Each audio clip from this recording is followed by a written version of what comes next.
you see as bad as it is here? Look at this. It's about 4 times as bad up to the north. Friday, August 13th, 2004.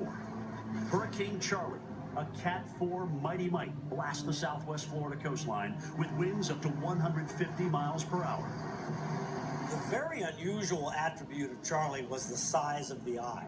Little tiny eye. It really made the system more like a tornado than a hurricane, very much like a figure skater bringing the arms in and spinning faster. That's what made the winds so fast, but not over a very large area. The maximum winds extended out only 7 miles from the center. But if you were in that path, you were in big trouble. Melissa Baldwin was a manager at a hotel right on Charlotte Harbor in Punta Gorda and witnessed Charley's fury firsthand. There was a lot of screaming because of what it actually, that's one sound that I'll never forget. The actual wind, it was like a train coming through that building. The whole front of the hotel, the awnings fell onto the guest cars and also employees' cars. Power lines were down. There was a lot of windows that were broken.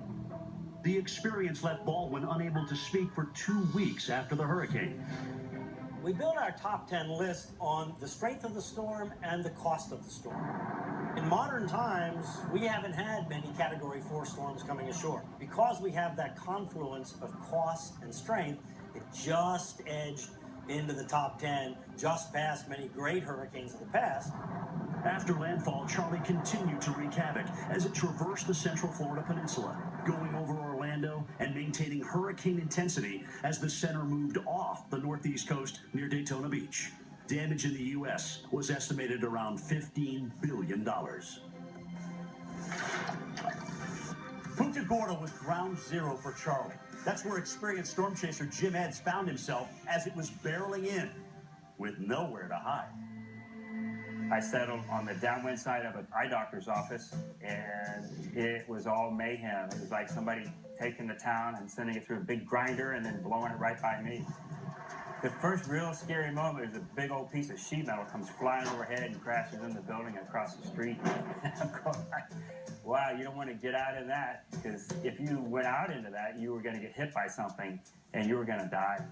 It was crazy. I saw a roof blowing down the street. I saw the sign across the street get blown out. I look at that video and I go like, I hope I never get in that position again. It's too scary. I thought I was an experienced hurricane chaser. I had been in 1s, 2s, and 3s, and you get kind of cocky. You go, yeah, I got this wired. But until you've seen something like a strong 4, you don't know what you're getting into. In Charley, I felt like I was not going to make it out of there, but that's how I was going to die, and that was a bad feeling. Amazing footage, and amazingly, only 10 people were killed in the U.S. by Charley. But that's not the case for our